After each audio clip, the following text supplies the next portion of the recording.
Hello students. आज का question है recording of electrical activity of skeletal muscle is known as, यानी कि स्केलेटल मसल की इलेक्ट्रिकल एक्टिविटी को रिकॉर्ड करने वाला जो प्रोसीजर है उसको क्या कहते हैं। ऑप्शंस देखते हैं।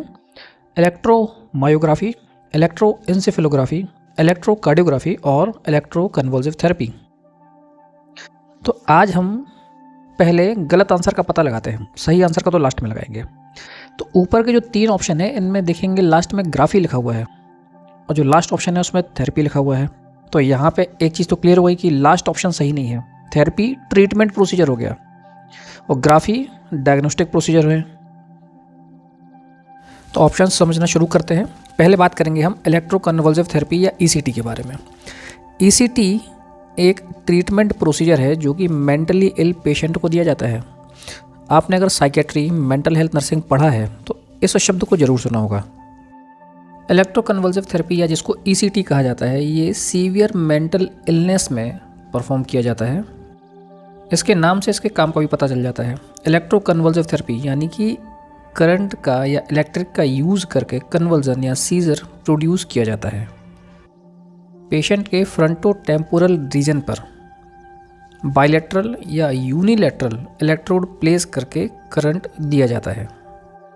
कुछ साइकेट्रिक कंडीशन है जैसे कि मेजर डिप्रेशन है, सीवियर कैटाटोनिया है, सीवियर साइकोसिस है जिसमें पेशेंट को मेनिया हो रहा है, सीजोफ्रेनिया हो रहा है, या कुछ ऑर्गेनिक मेंटल डिसऑर्डर है या मूड डिसऑर्डर है, उसमें ये इंडिकेटेड रहता है।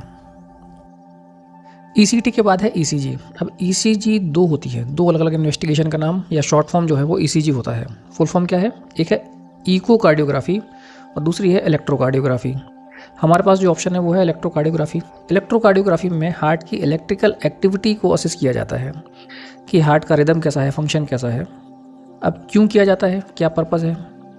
तो ईसीजी परफॉर्म करके हम हार्ट की कंडीशन या हार्ट रिलेटेड कुछ डिसीज़ है उसको डायग्नोस कर सकते हैं, जैसे कि अरिथमिया है जिसको इरेगुलर हार्ट बीट के नाम से भी जानते हैं, हार्ट अटैक है और कुछ और अदर कार्डियक एबनॉर्मलिटीज़ है, उनका भी पता लगाया जा सकता है।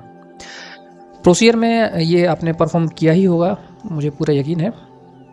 इलेक्ट्रोड्स रहते हैं, हम चेस्ट लीड लगाते हैं, फिर रिस्ट पे लगाते हैं, एंकल पे लगाते हैं और उसके बाद हम ईसीजी परफॉर्म करते हैं।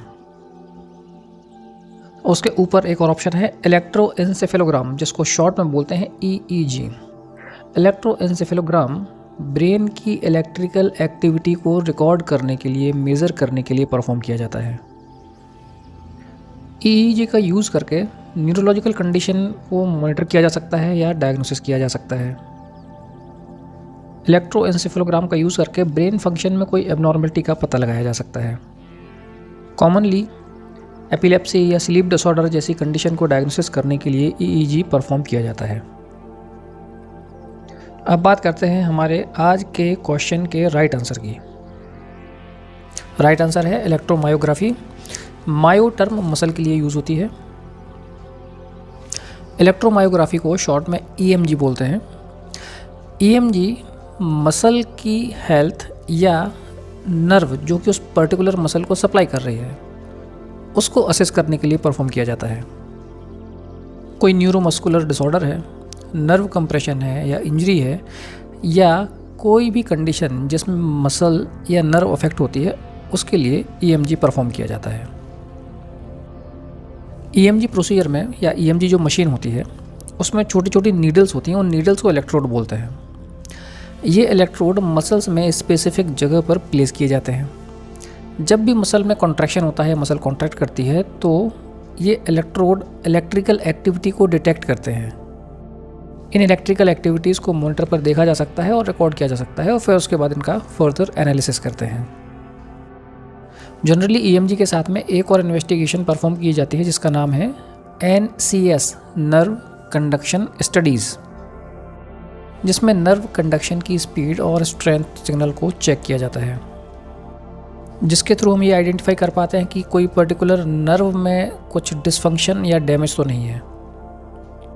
ईएमजी और एनसीएस परफॉर्म करने के बाद जो कंडीशन डायग्नोस होती हैं उनके नाम है न्यूरोपैथी, जिसमें कोई नर्व डैमेज या डिसफंक्शन है वो मालूम चलता है। मायोपैथी, जिसमें मसल डिसऑर्डर के बारे में इंफॉर्मेशन मिलती है। मोटर न्यूरॉन डिसीज़, जिसमें मोटर न्यूरॉन की कंडीशन के बारे में इंफॉर्मेशन मिल जाती है।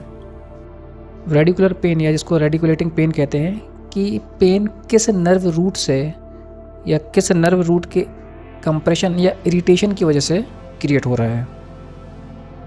कभी आप पेशेंट की हिस्ट्री लें और पेशेंट आपको कंप्लेंट कर रहा है, हिस्ट्री दे रहा है कि उसको कमर से पेन आ रहा है और पूरा पैर में नीचे तक जा रहा है।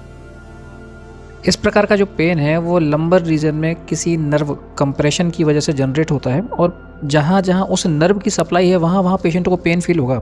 इस पेन को रेडिकुलेटिंग पेन कहते हैं। अब इस डायग्राम में आपको दिख रहा है कि सियाटिक नर्व में कंप्रेशन हो रहा है। सियाटिक नर्व के ओरिजिन के पास से स्पाइनल डिस्क बल्ज आउट हो रही है या हर्निएशन हो रहा है, जिस वजह से वो सियाटिक नर्व को कंप्रेस कर रही है। तो सियाटिक नर्व का जहाँ जहाँ तक सप्लाई है वहाँ वहाँ पेशेंट को पेन फील होगा।